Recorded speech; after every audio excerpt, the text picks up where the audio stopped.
ভাইয়া একটা গান শোনাই। আচ্ছা।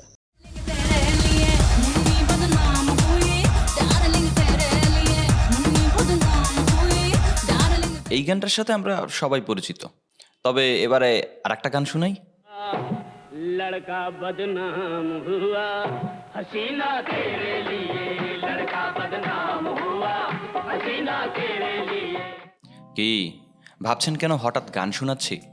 আসলে এই গানগুলোর সাথে ইতিহাস জড়িত, আর সেই ইতিহাস সম্পর্কে জানতে গিয়েই এই গানগুলোর সামনে চলে আসে। চলুন আমরা একটু জেনে নেই। বাংলার স্বাধীন নবাব সিরাজউদ্দৌলা, তার শাসনামলে বাংলা, বিহার, উড়িষ্যার বিলুপ্ত হওয়ার জন্য আমরা মীর জাফর এবং সিরাজউদ্দৌলার খালা ঘসিটি বেগমকেই দায়ী হিসেবে জানি।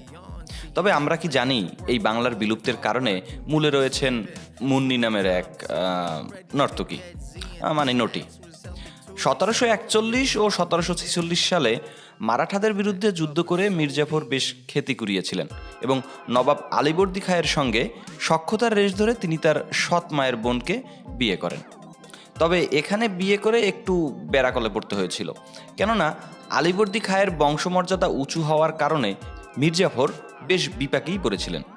উপরন্তু আলীবর্দী খাঁয়ের বোন সৌন্দর্যে আহামরি খুব একটা চোখে পড়ার মতো ছিল না, বরং তার থেকে মহলের দাসীরা আরও সুন্দরী ছিলেন। এর মধ্যে মীর জাফরের পুত্রকন্যা জন্ম হওয়ার পর থেকে তার স্ত্রী আরও অসুস্থ হয়ে পড়েন। অসুস্থ স্ত্রীর সঙ্গে সংসার তো তিনি করতেই পারবেন, তবে অসুস্থ স্ত্রীর সঙ্গে তো কামনা পূরণ করা সম্ভব নয়।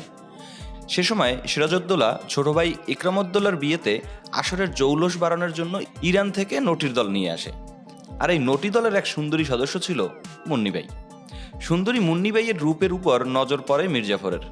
তিনি বেশিরভাগ সময় মুন্নিবাইয়ের সঙ্গে বেশ খাতির জমিয়ে ফুর্তিতে মেতে থাকতেন। তবে কথায় আছে না, প্রেম থেকেই কামের সৃষ্টি হয়, এক্ষেত্রেও তাই হয়েছে। কামনার বাসনায় মুন্নিবাইয়ের কাছে গেলেও একসময় মীর জাফর তার প্রেমে পড়ে যান। বর্তমান সমাজ ব্যবস্থায় যেমন গৃহকর্মী বিয়ে করলেও কোনো পতিতা বিয়ে করা যায় না, তেমনি পূর্বে রাজা, সম্রাট, নবাবরা এমন বহু দাসীকে বিয়ে করেছেন বা রানী বানিয়েছেন, এমন উদাহরণ ইতিহাসে বেশ পাওয়া যায়। তবে মীর জাফর প্রথম ব্যক্তি যিনি কিনা একজন নর্তকীকে বিয়ে করতে চেয়েছিলেন। একে তো নবাবের ভগ্নিপতি, তার উপর আবার সেনাপতি। মীর জাফরের পক্ষে সমাজ রাষ্ট্রের বিরুদ্ধে গিয়ে মুন্নিবাইকে বিয়ে করা সম্ভব ছিল না। পলাশির যুদ্ধে যখন সিরাজউদ্দৌলাকে হারিয়ে রাজ সিংহাসনে বসেন, তখন তিনি সকল নিয়ম বা লোকলজ্জাকে পায়ে ঠেলে 65 বছর বয়সে এক নর্তকীকে বিয়ে করেন, যা ইতিহাসে প্রথম। এই প্রেমকে তিনি মর্যাদা দিলেও গোটা বাংলা তার প্রেমের মর্যাদা দেয়নি, কারণ তিনি যেভাবে সফল হয়ে প্রেমের দৃষ্টান্ত তৈরি করেছেন তার জন্য মানুষ তাকে আজও সম্মানের আসনে বসাতে পারেনি। অথচ এই প্রেম নিয়ে আজ ইতিহাসে চর্চা হতে পারত।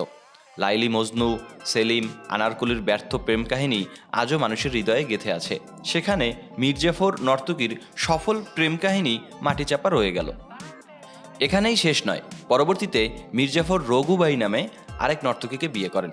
এই দুই নর্তকীর সন্তানরা ভারতবর্ষ স্বাধীন হওয়ার পূর্ব পর্যন্ত রাজত্ব চালিয়েছিলেন, তবে তাদের নিয়ে তেমন একটা আলোচনা পাওয়া যায়নি।